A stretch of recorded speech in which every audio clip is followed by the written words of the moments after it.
오늘 본문은 주님께서 제자들을 파송하신 이야기입니다. 예수님 곧 이제 승천하시게 될 것이고 제자들만 남게 될 텐데, 제자들이 예수님이 가지고 있던 사명을 그대로 이어받아서 이 세상 속에서 사역을 꾸준하게 이어갈 수 있도록 만들어야 했기 때문에 예수님께서는 이 제자들에게 오늘 현장 실습을 시키는 그러한 모습을 보여줍니다. 7절 말씀에 보니까 12제자를 부르사 둘씩 보내시며 더러운 귀신을 제어하는 권능을 주시고, 그래서 이 말씀을 자세히 살펴보면 세 가지 동사가 나옵니다. 하나는 제자를 부르셨다, 그 다음에 보내셨다, 주셨다, 이렇게 세 가지가 나옵니다. 예수님은 제자들을 부르셨습니다. 예수님이 불러주시지 않으면 제자로 설 수가 없습니다. 아무도 예수님께 올 자가 없습니다. 우리도 주님의 부르심을 받았기에 오늘 이 자리에 있는 줄 믿습니다. 주님은 우리를 부르시는 분입니다. 그런데 부르셔서 제자들을 보내셨습니다.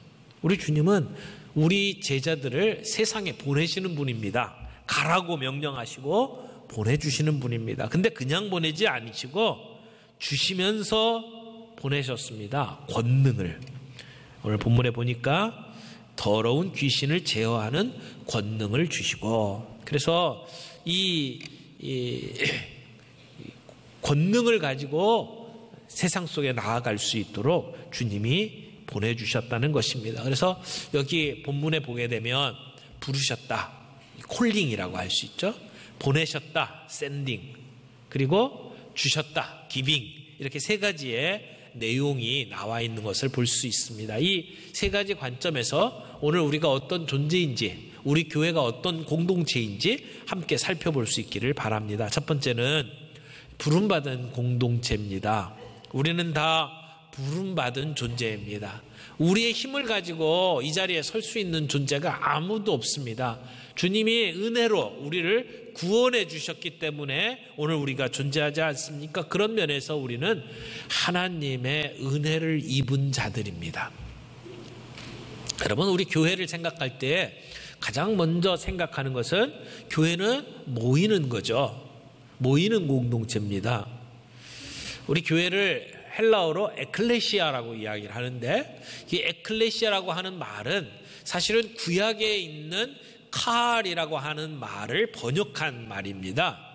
카알이라는 히브리어는 이 소리입니다. 소리, 나팔 소리요. 이스라엘 백성들이 광야에 있을 때에 이 이스라엘 백성을 불러 모을 때에는 나팔을 가지고 불러 모았습니다. 그래서 쌍나팔을 울리는데 소리가 낮게 깔려서 이렇게 쭉 불면, 그러면 백성들이 성막 앞으로 모이라고 하는 이야기로 알아듣고 백성들이 모였습니다. 그런가 하면 이 쌍나팔이 아주 높은 소리로 이렇게 불게 되면 전쟁 났다, 그래서 사람들이 무기를 들고 싸우러 모이도록 그렇게 되어 있었습니다. 그래서 이 백성들을 불러 모으는 소리, 이것이 나중에 교회라고 하는 의미로 쓰임을 받게 되는 것이죠. 이걸 신학적으로 살펴보면 부르시는 소리를 듣고 하나님의 백성들이 함께 모이기도 하고 흩어지기도 하고 전쟁터에 나가기도 하고, 이러한 행동을 카할이라고 하는 것입니다. 그래서 특별히 이 카할이라고 할 때는 이 모이는 행동에 강조점을 많이 두었습니다. 그래서 교회를 에클레시아라고 할 때 주님의 부르심을 받고 모여든 하나님의 백성들, 이 공동체를 가리키는 말이죠. 그런 면에서 교회라고 하면 이 교회는 건물이 아닙니다. 어떤 조직이 아닙니다. 하나님의 부름을 받고 모여든 하나님의 백성의 모임이라는 것이죠. 우리가 이 건물을 사용합니다만 이 건물이 교회가 아니라는 겁니다. 대림교회 그러면 이 대리석으로 되어 있는 교회 건물을 생각하면 안 되고, 이것은 그 교회가 모이는 건물일 뿐이죠. 여러분 한 분 한 분이 교회라고 하는 사실을 우리가 기억할 필요가 있습니다. 그래서 이 카할이라고 하는 개념이 이제 에클레시아라고 하는 말로 정리가 되면서 교회 그러면 먼저 생각되는 것이 주님의 부르심에 응답해서 모이는 하나님의 백성들이다라고 하는 의미를 갖고 있다는 겁니다. 교회는 부름받은 공동체입니다. 두 번째, 교회는 보냄받은 공동체입니다. 예수님께서 12 제자를 부르시고 그들을 보내셨습니다. 여러분, 왜 주님이 제자들을 불렀습니까? 제자들하고 같이 지내기 위해서? 물론 함께 지내는 것도 하나의 이유는 됩니다. 그러나 그게 궁극적인 목표가 아닙니다. 불러서 훈련시킨 다음에 그 다음에 내보내기 위해서 불렀다는 것입니다. 그래서 오늘 이 7절의 본문에서는 제자라고 하는 단어를 쓰고 있습니다만은 이 제자들이 파송받고 돌아와서 보고할 때 뒤에 30절에 보게 되면 제자라는 말을 사용하지 않고 사도라는 말을 사용을 하고 있습니다. 사도라고 하는 말은 보냄받은 사람이라는 뜻입니다. 왕이 어떤 나라에 자기의 사신을 파송하죠. 그렇게 보냈다라고 하는 그러한 의미에서 이 사도라는 말은 파송받은 사람, 보냄받은 자라는 뜻을 가지고 있습니다. 주님은 제자들을 데리고 있기 위해서 부른 것이 아닙니다. 세상을 향하여 나아갈 수 있도록 훈련시켜서 그래서 보내기 위해서 불렀다는 것입니다. 우리 그리스도인들도 교회 안에 계속 머물면 안 됩니다. 늘 교회 와서 살면 안 됩니다. 이곳에서 함께 예배드리고 함께 훈련받은 뒤에 우리는 교회를 세상 속에 가지고 나가야 합니다. 교회는 모이는 것만이 아닙니다. 흩어지는 곳입니다. 교회는 이곳에 와서 아픈 상처 치유받고 힘을 얻고 훈련받고 그리고 세상으로 나가야 합니다. 그러므로 내 교회 안에서만 뱅글뱅글 돌려고 생각하지 말아야 합니다. 훈련받았다면 우리의 삶 속에 변화가 일어나야 되고 우리의 변화된 모습을 가지고 세상 속에 들어가야 합니다. 비록 우리가 세상에 살지만 세상과 똑같지 않은 구별된 모습으로 선명한 색깔을 가지고 이 세상 속에 살아가야 된다는 것입니다. 보냄받았다라고 하는 이야기를 하면 특별히 어떤 특별한 사람들, 선교사라든지 무슨 목사라든지 이런 사람들만 특별히 불러서 그렇게 보낸다라고 생각하는 경향이 굉장히 많은 것 같아요. 그런데 성경에서 이야기하는 이 불러 보내는 일들은 우리 모든 성도들을 포함하고 있습니다. 우리를 부르실 때에 주님은 어렵고 힘들고 준비 안 된 사람들을 주님은 부르셨죠. 여러분, 아브라함을 생각을 해보세요. 아브라함은 갈대아 우르에서 우상을 파는 일을 했었습니다. 선택받아서 준비된 사람들, 이 사람이야말로 진짜 하나님을 믿는 사람답다라고 생각해서 부른 게 아닙니다. 이 세상 사람들과 똑같은 사람들, 그런 사람들을 주님은 부르셨어요. 주님의 부르심을 붙는 이 목소리는요, 고통 가운데 있을 때 확실하게 들립니다. 아브라함이 우르에서 떠나 하란으로 가죠. 하란에서 자기 아버지가 세상을 떠납니다. 아버지가 죽자마자 하나님은 다시 아브라함을 부르십니다. 그리고 그를 가나안 땅으로 불러들이십니다. 아버지를 잃고 슬픔 가운데 있는 아브라함에게 하나님의 음성이 들린 겁니다. 하나님은 그 아브라함에게 큰 민족을 이루겠다고 약속하셨습니다. 그러나 그 이야기를 듣는 순간에도 자기 자식이 아무도 없었습니다. 아브라함은 그의 평생에 자기 자녀들이 모래와 같이 많아지는 것을 본 적이 없습니다. 그러나 하나님은 그런 슬픔이 있는 자, 아픔이 있는 자, 아직 준비되지 않은 자를 불러내셨습니다. 그리고 그를 불러내셔서 다듬으십니다. 훈련시키십니다. 그리고 세상 속에 파송하십니다.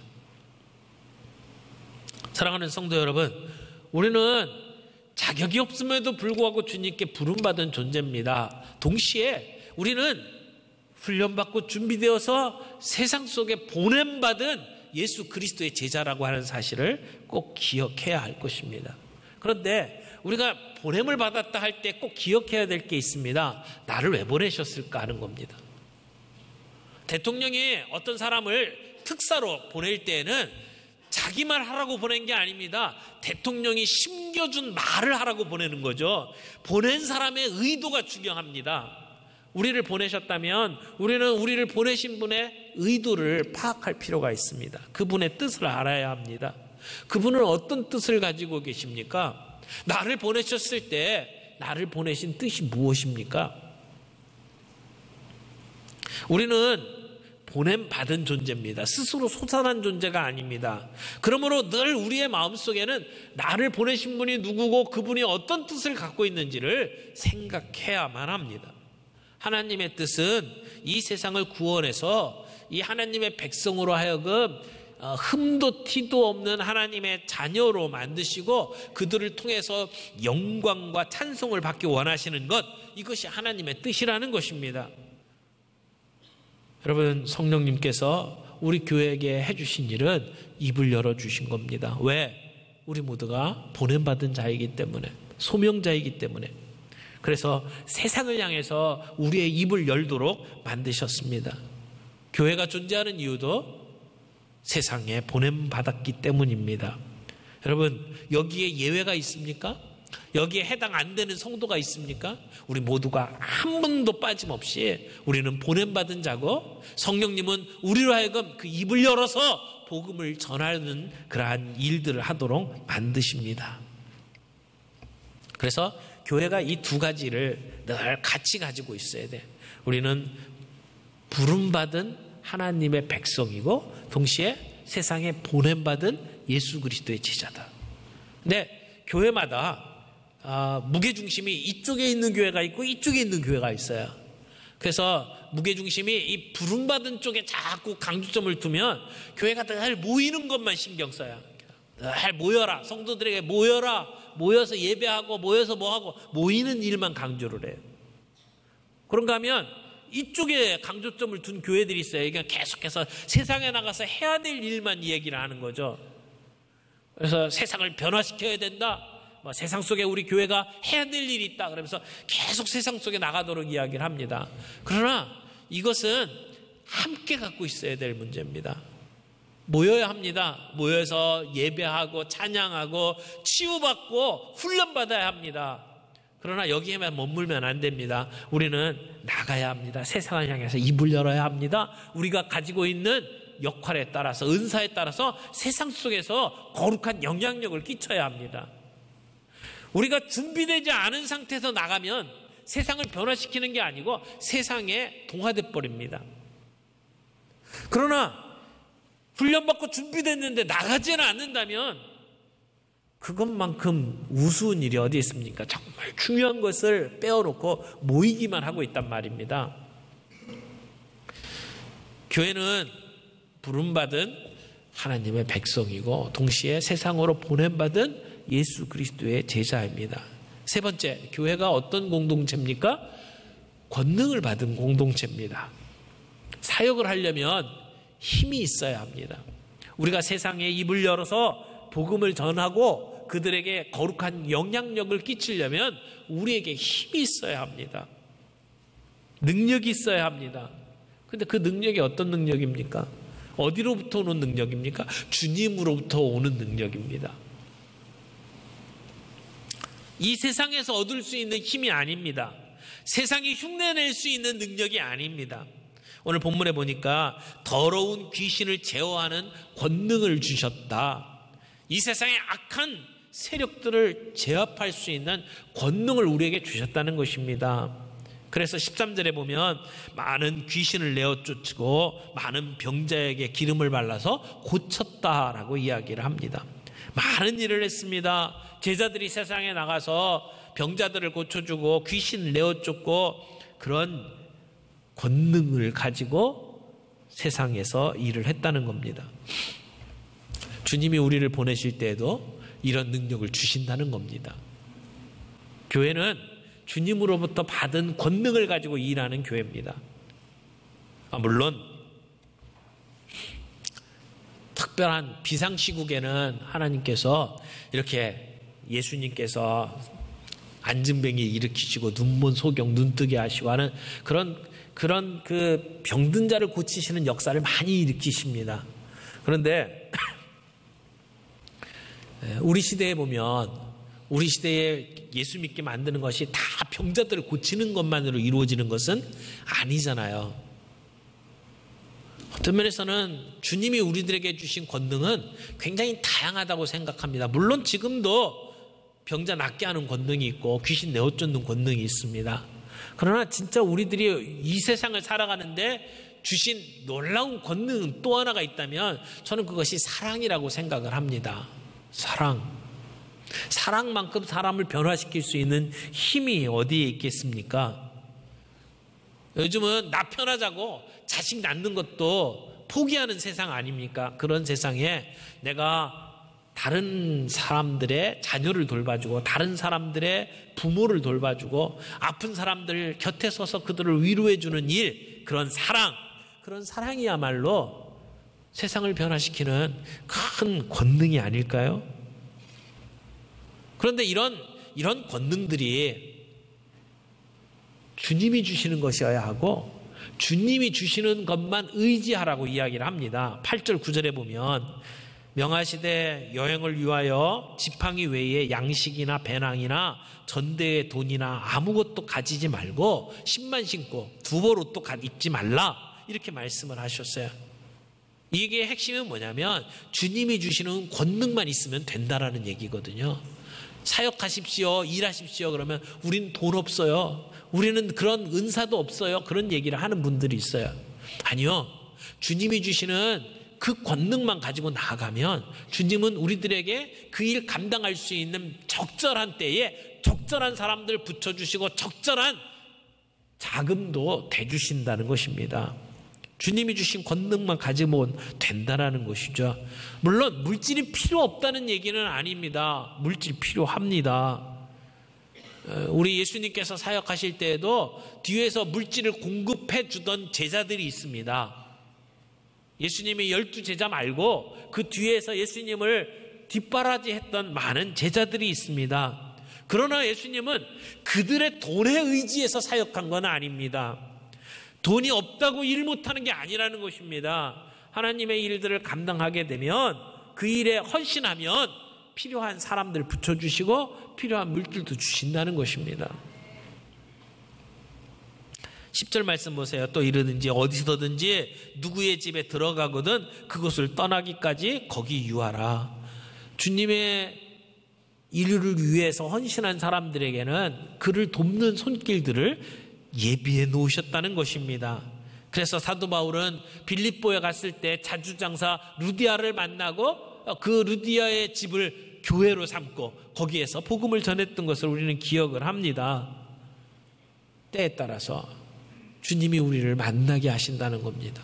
뿐만 아니라 오늘 주님께서 사람들, 제자들을 보내실 때 둘씩 보냈대요. 혼자서 가지 않도록 만드셨어요. 둘씩 서로 의지하고 서로 함께 기도하면서 좋은 동력자와 함께 이 일을 감당하도록 만드셨다는 겁니다. 근데 저는 이런 필요한 사람, 필요한 물질 보내주시는 것만 아니라 정말 중요한 것이 오늘 우리에게 함께 있다는 것을 저는 생각을 합니다. 여러분, 내가 세상 끝날까지 너희와 함께 있겠다고 하는 약속의 말씀을 왜 주십니까? 지상 명령을 감당하는 자에게 주시는 겁니다. 제자 삼는 일, 이 땅에 주님이 주신 사명을 따라서 일하는 사람들이 내 힘 가지고는 감당할 수가 없는 것 주님이 알고 계셨기 때문에 주님께서 내가 너와 항상 함께 있겠다고 말씀하시네요. 임마누엘의 주님이 오늘 우리와 함께 하셔요. 그 주님이 함께 하시기 때문에 우리가 힘들 때 어려울 때 주님 앞에 간구하면 필요한 물질도 주시고 함께 일할 수 있는 사람도 주시고 이 일을 감당할 수 있는 힘을 주신다는 겁니다. 오늘 주님이 우리를 부르셨습니다. 보내십니다. 그리고 권능도 함께 주십니다. 사랑하는 성도 여러분, 우리가 이렇게 보냄받은 자라고 하는 의식을 우리의 삶 속에 늘 가지고 살 수 있기를 바랍니다. 송윤규 교수님은 이런 그 삶의 태도, 우리의 그 신앙적 입장을 공적 제자도라고 표현을 했어요. 공적 제자도. 이 공적이라는 말의 의미는 우리의 신앙이 개인적인, 우리의 사적인 영역에만 국한되어서는 안 되고 이것이 일반 사회까지 확장되어야 한다라고 이야기를 하는 겁니다. 교회가 교회를 위한 교회로만 서면 안 되고 세상을 위한 교회로 서야 된다. 그런 입장에서 공적 제자도라는 말을 사용을 했습니다. 여러분, 우리는 세상에 몸담고 살아갑니다. 그러나 이 세상은 두 가지 의미가 늘 함께 있습니다. 하나님이 세상을 이처럼 사랑하사 때 그 세상은 사랑의 대상입니다. 하나님은 이 세상을 사랑하셨습니다. 그러나 동시에 우리는 이 세상을 본받으면 안 됩니다. 육신의 정욕을 따라가면 안 됩니다. 이생의 자랑으로 우리가 물들어서는 안 됩니다. 우리는 이 세상에 살지만 이 세상을 사랑해야 되지만 동시에 이 세상의 철학, 이 세상에 살아가는 방식을 우리는 따라가서는 안 된다는 것입니다. 불행하게도 우리가 신앙생활을 하면서도 이 세상의 방식으로 교회 생활을 할 때가 참 많이 있습니다. 그래서 교회 앞에서 어떤 일을 할 때도 정말 섬기기 위해서 하는 게 아니라 내가 사람들에게 나타내 보이기 위해서 일할 때 많이 있어요. 간증할 때도 보면은 주님의 이름을 높이기보다는 나 잘났다는 것을 드러내려고 하는 간증이 얼마나 많은지 모릅니다. 세상의 방식이 우리를 지배하는 거죠. 그러나 오늘 우리는 이 세상 속에 살지만 이 세상의 방식으로 살아가지 않아야 된다는 것입니다.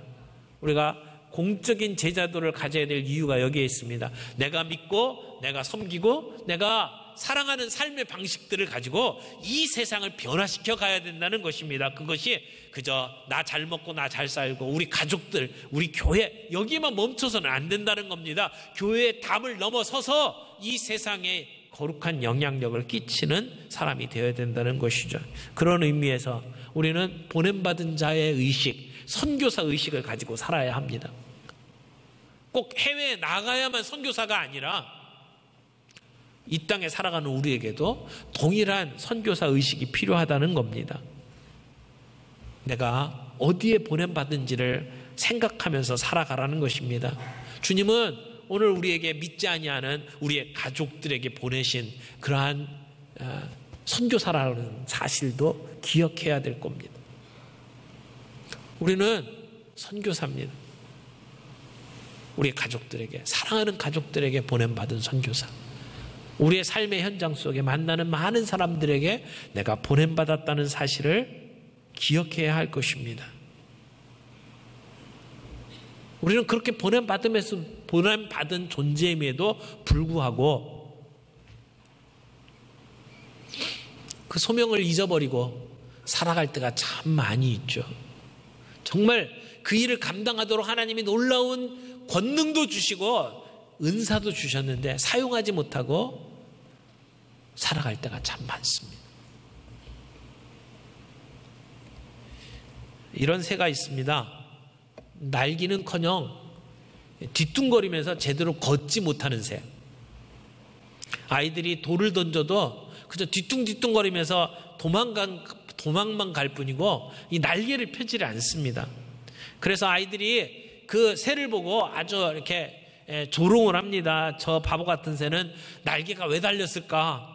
날지도 못하고 날개 때문에 무거워가지고 걷지도 못하잖아. 쓸모도 없는 저 날개를 왜 폼으로 달고 사냐? 이렇게 새를 보면서 놀렸습니다. 그때 이 아이들을 가만히 지켜보던 한 노인이 아이들에게 이렇게 이야기를 했답니다. 얘들아, 저 새는 하늘의 제왕이란다. 저 새의 날개는 너무나 크고 넓어서 한번 펼치기가 힘들지 한번 날기만 하면 평소에는 저렇게 쓸모없어 보이지만 많은 새들이 날기를 포기하는 아주 광풍, 큰 폭풍이 몰아오게 되면 저 새는 날개를 활짝 펴고 하늘을 향해 날아오르기 시작한단다. 그리고 한 번도 쉬지 않고 태평양을 건너가. 저 새 이름이 뭔지 아니? 저 새는 알바트로스란다. 세상에서 제일 멀리 나는 새. 골프 치다 보면 알바트로스라는 말 듣죠. 그게 세상에서 가장 멀리 나는 새래요. 어쩌면 우리는 이 알바트로스와 같은지도 모릅니다. 세상으로 보냄받은 예수 그리스도의 제자인데 날개를 펴서 저 대양을 건너서 정말 하나님의 놀라운 일들을 하도록 계획된 존재인데 우리는 날개 한 번 펴지 못하고 그저 뒤뚱거리면서 그러면서 조롱거리로 살아가지 않는지 다시 한번 우리가 생각해 보기를 원합니다. 주님의 부르심을 받아서 이 땅에 태어났고 오늘 주님의 부르심을 받아서 이 자리에 모였습니다. 우리가 정말 나를 왜 부르셨는지 그 소명이라고 하는 바람을 타고 창공으로 높이 비상해서 결국 이 세상에 우리를 부르신 그 부름을 감당할 수 있는 저와 여러분들이 되기를 원합니다.